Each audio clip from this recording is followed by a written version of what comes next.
श्री राम, जय हनुमान। हमारे गांव में एक कहावत है कि आप मौन हो जाइए, यानी कि चुप हो जाइए। एक चुप 100 लोगों को हरा देती है।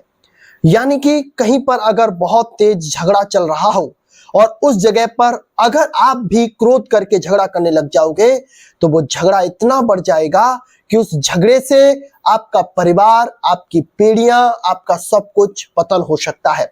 लेकिन उसी झगड़े को अगर आप सहन कर गए, उस जगह पर मौन हो गए, तो वो झगड़ा टल जाता है और वो समय निकल जाता है।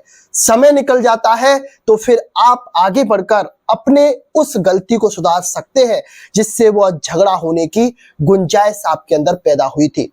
कोई भी काम करिए, चाहे साधना करिए, चाहे मंत्र जाप करिए, उसमें मौन बहुत आवश्यक है। बिना मौन के कुछ नहीं होता है। भगवान ने आपको 5 ज्ञान इंद्री दी है और इनका आप प्रयोग कैसे करते हैं। और इन 5 ज्ञान इंद्रियों में से एक हमारी रसेंद्री भी है जो बोलने का भी कार्य करती है, जो शब्दों को बाहर प्रकट करने का कार्य करती है। ये जिह्वा इतनी खतरनाक है, अगर आप इसका गलत प्रयोग कर देते हैं, गलत शब्द निकलवा देते हैं, तो यह जिह्वा आपका पतन करवा सकती है, आपका सब कुछ बर्बाद कर सकती है, यहां तक कि आपको नरक तक की यात्रा करवा सकती है। लेकिन इसी जिह्वा का अगर आप सदप्रयोग करते हैं तो ये इतनी होशियार भी है कि ये 32 दांतों के बीच में अकेली अपने आप को बचाए हुए है। किस लिए बचाए हुए हैं? कि इसको सब कुछ आता है। अब आप इसका प्रयोग कैसे कर रहे हैं वो निर्भर करता है आपकी सफलता पर, वो निर्भर करता है आपके जीवन की उन्नति पर। कौन क्या कह रहा है, कौन क्या बोलता है, उससे कोई मतलब नहीं है। अपने समय के हिसाब से ढल जाइए, समय के हिसाब से चलना शुरू कर दीजिए, तो आपका समय आने पर जो आपके विरोध में खड़े हुए थे, जो आपको अपने पास बिठाना पसंद नहीं करते थे, वो लोग आपसे मिलने को तरस जाएंगे जब आपका समय आएगा। इस बात को हमने कई बार कई वीडियोस में आपको बोला है। आपको इसको सीरियस लेने की आवश्यकता है। अभी हम रिसेंटली एक महाराज जी थे, उनका प्रवचन सुन रहे थे। वो महाराज जी बोलते हैं और कहते हैं कि जब हमारे पास कुछ नहीं था और सब लोगों के पास हम जाते थे, तो हमारे पिताजी को किसी ने पास बिठाना या फिर उनकी बातें सुनना या फिर उनके साथ मेल जोल बिठाना भी बंद कर दिया था। यानी कि कोई उन्हें पास भी बिठाना नहीं चाहता था। लेकिन उस समय भी हमारे पिताजी ने हमसे बोला था कि बेटा, इस समय हमारा समय विपरीत चल रहा है, समय विपरीत है। जब तुम्हारा समय आए, जब हमारा समय अनुकूल होगा, तो जो लोग आज हमें पास बिठाने से मना करते हैं या फिर हमारे पास बिठाने में हमसे शर्माते हैं, तो एक दिन तुम ऐसा करना कि ये लोग तुम्हारे साथ चलें। जो लोग तुम्हारे विरोध में हैं, वो लोग भी आपके साथ चलने लग जाएं। ये आपकी सबसे बड़ी सफलता होती है। तो आपको मौन धारण करने के लिए अपने आप को बातों को सहन करने के योग्य बनाना होता है। आप मौन ऐसे ही नहीं धारण कर सकते। कोई आपसे गाली दे रहा है, कोई आपसे अपशब्द बोल रहा है, कोई आपसे बुरा कह रहा है या बुरा बुलवाना चाहता है या व्यर्थ की बातें करवाना चाहता है, उस समय विवेक का इस्तेमाल करके आपको मौन धारण करने से, मौन की शक्ति के माध्यम से आपके जीवन में परिवर्तन आना शुरू हो जाता है। जैसे जैसे आप मौन रहोगे, वैसे आपकी रसेंद्री की शक्ति जागृत होंगी और आप जो भी बोला करोगे वो शास्त्र प्रमाणित हो जाएगा और वह सत्य हो जाया करेगा। आप जो भी करोगे वह आपके जीवन में अपना परिणाम लेकर आएगा ही आएगा।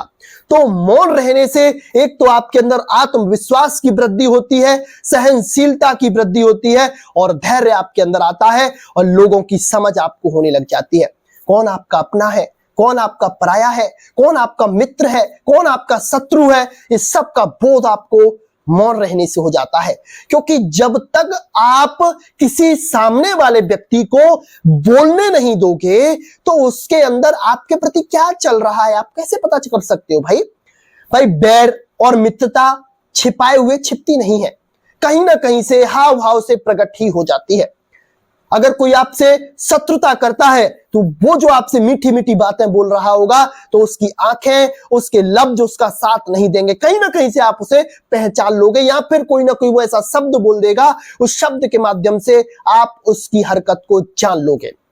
और अगर कोई आपसे प्रेम करता है, स्नेह करता है, तो वो आपसे जब बातें करेगा ना तो आपका हृदय शीतल होने लग जाएगा, आपके नेत्रों से अश्रु आने लग जाएंगे।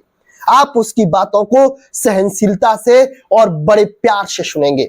तो ये होता है चीजों को समझने में, ये होता है मौन धारण करने से।